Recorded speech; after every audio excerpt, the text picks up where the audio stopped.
Hello student. आज हम इस 3x3 ऑर्डर की जो मैट्रिक्स होगी उनको एलिमेंट्री ट्रांसफॉर्मेशन की हेल्प से इन्वर्स निकालेंगे। तो जैसा कि आप सभी जानते हैं कि एलिमेंट्री ट्रांसफॉर्मेशन टू टाइप्स की होती है, रो ट्रांसफॉर्मेशन और कॉलम ट्रांसफॉर्मेशन। तो पहले हम रो ट्रांसफॉर्मेशन से इस मैट्रिक्स का इन्वर्स देखेंगे और उसके बाद इसी मैट्रिक्स का हम कॉलम ट्रांसफॉर्मेशन का यूज करके इन्वर्स निकालेंगे। तो जैसा मैं पहले बता चुकी हूँ कि ये सपोज करो एक स्क्वायर मैट्रिक्स है। तो अगर मैं इसका रो ऑपरेशन की हेल्प से इन्वर्स निकालूंगी तो मुझे लिखना पड़ेगा A इक्वल टू आई ए। तो आइडेंटिटी मैट्रिक्स हमारे पास 0 1 0 0 0 1। और अब हम क्या करते हैं कि एलिमेंट्री रो ऑपरेशन लगाएंगे और इसको आइडेंटिटी मैट्रिक्स में कन्वर्ट करेंगे, तो ये जो मैट्रिक्स बनेगी वो हमारी B बन जाएगी। तो लगाते हैं कुछ ऑपरेशन। तो फर्स्ट वर्किंग रूल क्या था हमारा कि मेक A1 1 इज 1। यहाँ हमें 1 बनाना है। तो देखो यहाँ दो तरीके हैं इसे 1 बनाने के। या तो मैं R1 को 2 से डिवाइड कर दूं और तब काम करूं। दूसरा ये है कि 3 में से अगर मैं इस 2 को सब्ट्रैक्ट कर दूं रो ट्रांसफॉर्मेशन से तो भी ये 1 बन जाएगा। तो फर्स्ट स्टेप को मैं अवॉइड करूंगी क्योंकि जब हम 2 से डिवाइड करेंगे तो ये पार्ट 3/2 आ जाएगा और फ्रैक्शन में काम करने से ज़्यादा बेटर है कि हम इंटीजर में काम करें। तो मैं सेकेंड ऑपरेशन लगाऊंगी कि applying R3 changes to R3 minus R1। तो यहाँ पर जब मैं ये ऑपरेशन लगाऊंगी तो ये हो जाएगा 2 माइनस 3 3, क्योंकि फर्स्ट रो में कुछ नहीं लगाना, सेकेंड में कुछ नहीं लगाना।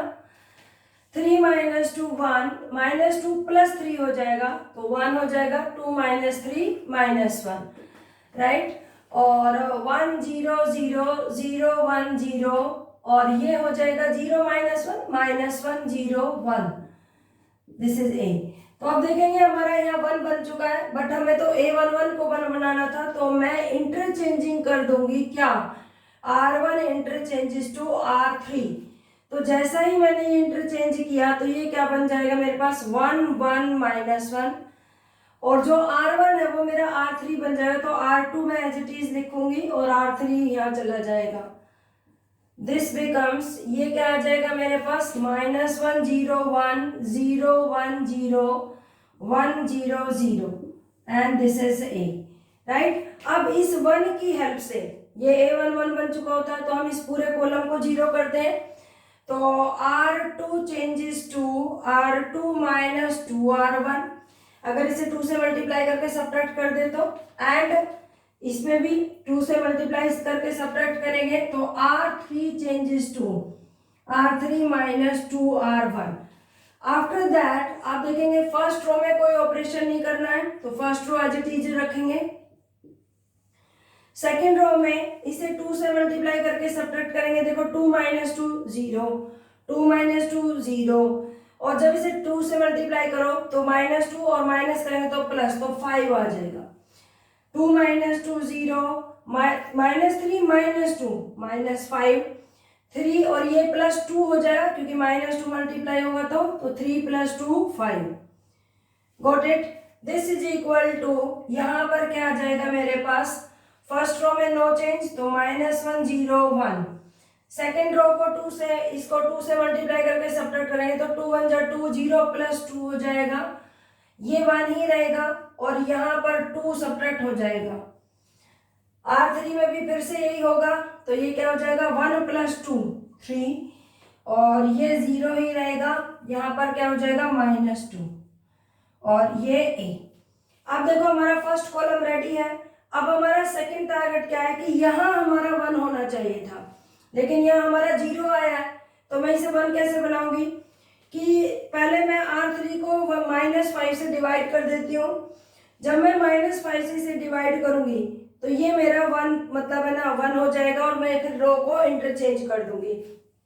तो अप्लाइंग करेंगे, applying R3 changes to -1/5 R3।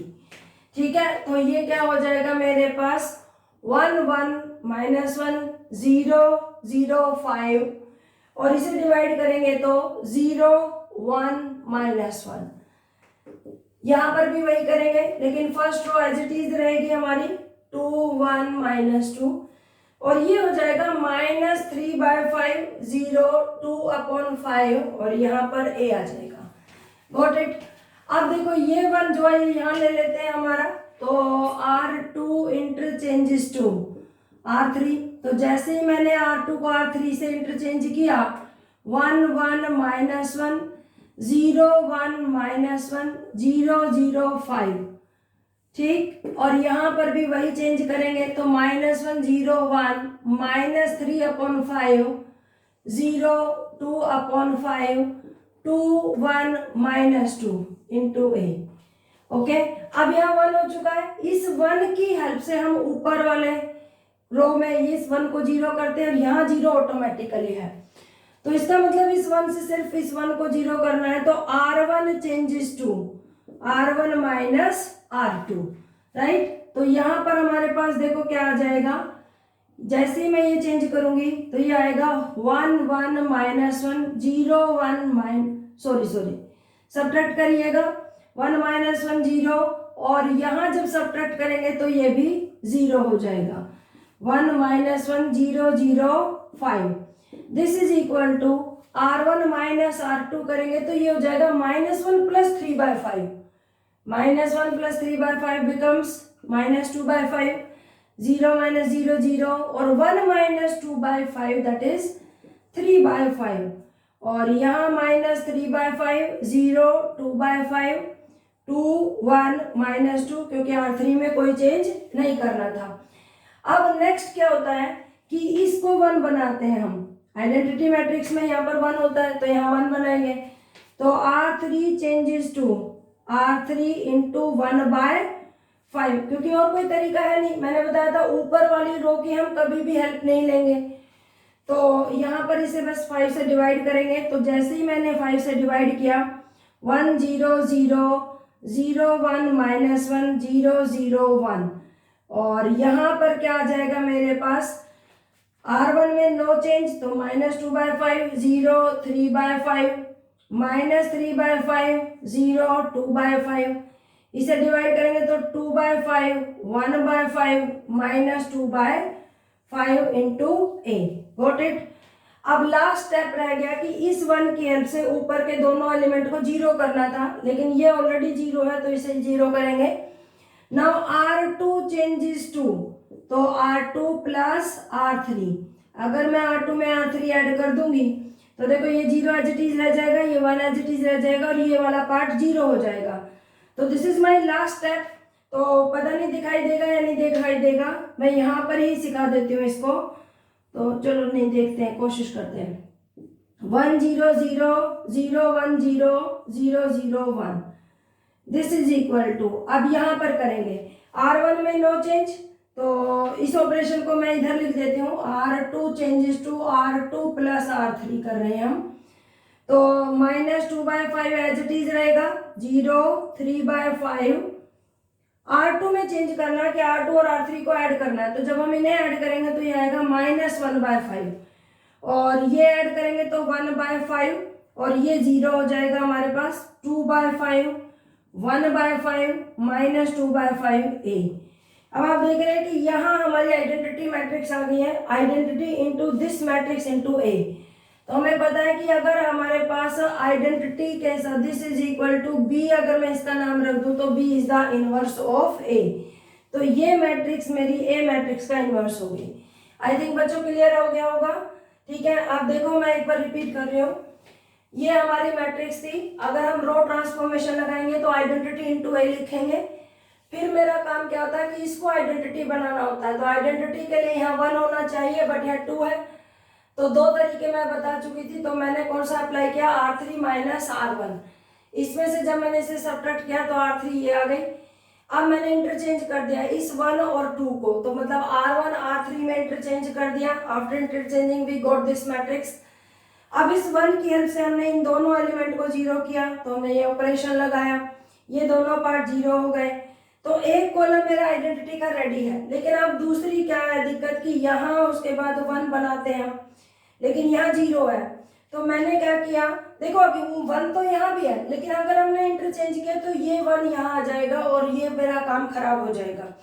इसलिए मैंने बताया कि ऊपर की रो का हम कभी भी यूज नहीं करेंगे। इसे मैंने -5 से डिवाइड कर दिया। -5 से डिवाइड करने के बाद भी गॉट दिस मैट्रिक्स। अब यहाँ 1 बन चुका है तो इसको इंटरचेंज कर दिया R2 और R3 को, ये मिल गया। अब यहाँ मेरा 1 आ चुका है, इस 1 की हेल्प से इसको 0 करेंगे क्योंकि ये ऑलरेडी 0 है, तो इस 1 की हेल्प से ऊपर वाले को 0 किया। तो अब आइडेंटिटी मैट्रिक्स के 2 कॉलम मेरे पूरे रेडी हो गए। अब R3 की बारी है। यहाँ पर 5 आ गया। 5 को 1 बनाने के लिए मैंने क्या किया, इसे 5 से डिवाइड कर दिया दोनों साइड। जैसे ही 5 से डिवाइड किया ये 1 हो गया, और अब इस 1 की हेल्प से इन दोनों को 0 करते हैं। तो यहाँ 0 है R1 में ऑटोमेटिकली, तो इसे 0 करेंगे। तो दिस प्लस दिस, जैसे ही ये प्लस किया हमारे पास ये वाली मैट्रिक्स आ गई। तो this is the inverse of the matrix. I think clear है। अब चलते हैं, इसी क्वेश्चन को हम कॉलम ट्रांसफॉर्मेशन की हेल्प से करेंगे।